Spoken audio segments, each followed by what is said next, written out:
Red Swan Episode 3 begins with Do Hyun rushing to meet with Won-soo after finding the video left by Joo Hyuk. This time, he tells her about Joo Hyuk and subtly points out that ISIS was not behind her attack. However, he has no evidence and can't outright blame the Hwang group. As such, he asks her to be patient while he investigates the death of Joo Hyuk and her attempted assassination. He swears to protect her in the meantime, even though Won-soo doesn't believe a word he says. Taking us back to 2 years ago, we witnessed Joo Hyuk and Do Hyun receiving a secret assignment from his superior, instructing them to delve into the finances of the president's close associates and their illicit accounts. At first, Do Hyun hesitates since he was asked to eavesdrop on the president and his friends and report back to the superior. However, the superior insisted it was their duty to investigate, as no one is above the law. It was around this time that Joo Hyuk started investigating Hwang Group and the suspicious death of the chairman. He touched on the subject a bit while talking to Do Hyun. When he was killed, Do Hyun begged their boss to let him investigate the case, but his request was denied. Do Hyun felt like Joo Hyuk's death had been in vain and vowed to get justice by himself. Currently, he is looking for answers as he keeps Won-soo safe. As for Won-soo, she is set on keeping Chairwoman Park away from the WOW Foundation. She is planning to make it an international organisation so that Park will have a hard time stealing the foundation's money. She talks to her brother and insists that the Park family won't use them as their pawns. Her brother is also concerned about whether Chairwoman Park had a hand in the attempted assassination of Won-soo.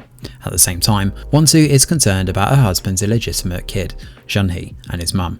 She visits Ta-era and suggests that she and Jun-hee leave for Switzerland. However, Ta-era has a disillusioned idea to get pregnant again and give Jung-guk another child. Why would you do that? Why would you do any of that? She tries to get a rise out of Won-soo by revealing that Jung-guk only proposed to her because he wanted to use her good reputation to save himself after one of his famous girls died after an overdose in his bed. Of course, Won-soo is hurt by this revelation, but she keeps her head high and puts Ta-era in her place. At home, things continue to escalate between Park and Won-soo as they fight over the WOW Foundation. As for Jung-guk, he has the audacity to ask why his affair doesn't break Won-soo's heart. She tells him that he is a spineless mama's boy and he basically agrees. She asks him for one favour and suggests he send Ta-era away, but he says he needs to talk to his mum first. Amidst all of this, Ta-era drops by the house to talk to Park and beg her to handle Won-soo on her behalf. Chairwoman Park calls her secretary and asks for the documents they need to deal with Won-soo to be dropped to her office the next morning. As we skip forward to the next morning, Won-soo nearly blows a fuse when she sees Jun-hee will be part of their family picture. She confronts Chairwoman Park and the old woman brings up the DNA results, insisting that Jun-hee is indeed Jung-guk's son. She wants to use Jun-hee to replace Won-soo's dead son, and so far only the family is aware that Won-soo's son is dead. Officially, the public believes the boy is studying in Switzerland. Chairwoman Park condemns Won-soo for refusing to have another child or support her husband's bid for the chairman position. In the end, Won-soo and the family take pictures, including Jun-hee, but luckily the media doesn't pry much into their business. Only one journalist contacts the family to ask about the skiing accident, and Won-soo orders her secretary to bury the story. Simultaneously, Park orders staff to clear Jun-hee's old room and prepare it for Jun-hee. This is a tipping point for Won-soo and she leaves the house in anger to get a break. Do Hyun insists on tagging along, even though she is adamant she wants to be alone. She angrily drives to the beach and tries to calm down and reflect on her next move. Do Hyun silently watches and takes care of her. He later drives her to their nearby vacation home and Won-soo is surprised to see Jung-guk there. Jung-guk starts drinking and confronts his wife for being distant and never taking care of him. I really hate that man. Won-soo brings up what Ta-era said, but Jung-guk denies his allegations and claims he married her for love. As Won-soo continues to ignore him, Jung-guk gets more agitated and tries to be intimate with her. A struggle ensues and Do Hyun witnesses the scene through the glass walls.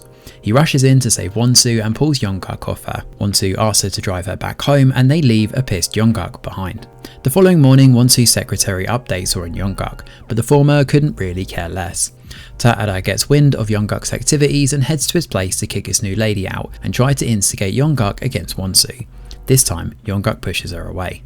Meanwhile, Do Hyun continues settling at the house and training with the other guards. He tries to ask Kyung-joo for more information on Jung-guk, but the former remains tight-lipped.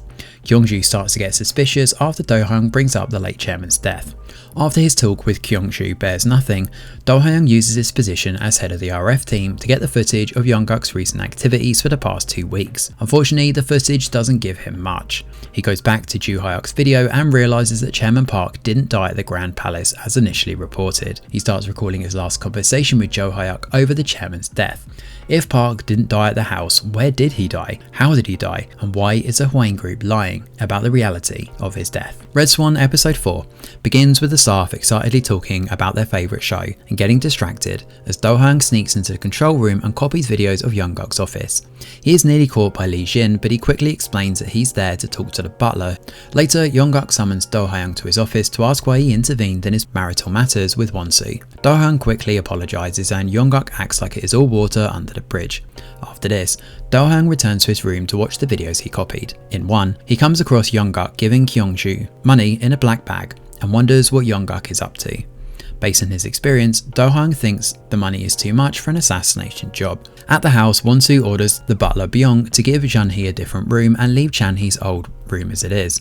Chairwoman Park takes this as a sign of Won-soo challenging her but agrees to let the issue rest. She is planning on a bigger revenge on Won-soo with the help of her secretary, Do-oh.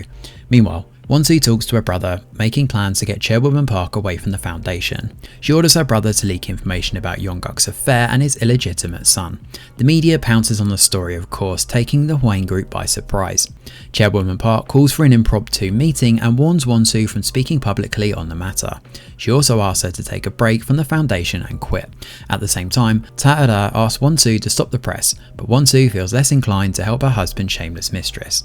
The company's stocks plummet and Park and Do-oh tried to get away out of the mess. Feeling cornered, Won-soo orders her secretary to schedule a press conference for the next day. However, the secretary worries that this will agitate Chairwoman Park further and offers to inform the lady after scheduling the press conference. In the midst of all this mess, Young-min, Young Hyuk's brother, watches in fascination as his brother continues to bring shame to the company and stress their mum. The following day, Chairwoman Park cunningly schedules a meeting with a female minister and brings Won-soo along. She hopes that Won-soo will be unable to attend the press conference, but the latter sneaks out of the meeting with Do-hyung's help. Chairwoman Park is shocked, but not as much as when Won-soo publicly denies the rumours of her husband's affair. In fact, Won-soo says that Jun-hee is the legitimate son of the late chairman and is therefore Young-guk's brother. Well, we gotta give her props for messing with the chairwoman like this. It takes a lot of courage to publicly confront your wealthy and powerful mother-in-law, right? Even Young-guk is pleased with his wife guts. As for Ta-da, she is beyond infuriated. After the press conference, Won-soo returns home to face Chairwoman Park face to face. She remains stoic as her mother-in-law lashes out at her. Chairwoman Park mocks her for wanting to change the world, while Won-soo points out she works more than Young-guk. She demands that Park keep her sticky hands out of the Wow Foundation's funds. She remains adamant that the Wow Foundation is her legacy and no one will taint it. As expected, Park doesn't take this quietly. Meanwhile, Kyung-ju lays it hard on Do-hyung for helping Won-soo sneak into the press conference. Do-hyung apologises and asks to be given full reign over the RF team, including Young-guk's team, but Kyung-ju refuses. A few days later, Jung-hee and Ta-da move into the Grand Palace, but Won-soo warns Ta-da to keep her lane and openly refers to her as a mistress. Ta-da has a hard time settling in as the staff openly mocks her. And later, Won-soo heads for a run and calls Do-hyung to escort her. This time she tells him about why she chose to stay in her marriage. Do-hyung admits that he helped her get to the press conference because he was hoping she would announce her divorce. He asks what she is trying so hard to protect, and through a flashback we go back to a conversation with Chairwoman Park. Her father-in-law asked her to stay put until a certain truth came to light. Whatever that was, it is yet to come out, and Won-soo can't leave just yet. She tells him that she would rather die than have to beg to live her life as she seems fit. This worries Do-hyung and he blurts out more about Jo Hyuk. This time, he shares his suspicion that the Hwang group is behind her assassination attempt. Won-soo listens but is in disbelief. She outright tells him that she can't trust anyone and asks for evidence. The following morning, Chairwoman Park insists that the family has dinner at Young-min's place. She orders Won-soo to deliver an expensive wine bottle before the dinner party, but Won-soo initially refuses. Do-hyung steps up and advises her to go. At the house, Young-min intentionally breaks a wine bottle and uses the one in her cellar. It seems Young-min is jealous since Won-soo is more competent than her and Chairwoman Park relies on her more. Also, Won-soo's recent troubles have affected her since everyone wants to gossip about her in-laws. At the dinner party, Chairwoman Park tries to corner Won-soo to help Young-min's family company get into the Chinese market. However, Won-soo uses this as a bargaining chip to get Park to back off the Wow Foundation. Still, Chairwoman Park refuses to give in. She shows up uninvited to the Foundation's event and is offended to see Won-soo wearing the same outfit as her.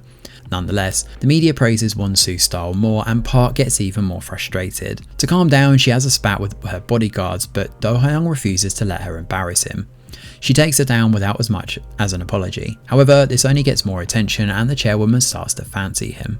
Later, Chairwoman Park summons Won-soo and informs her that she put her mum in a locked mental health facility. However, she plans to make it look like Won-soo openly disposed of her mum. Chairwoman Park also reveals that Won-soo's mum is on her last days.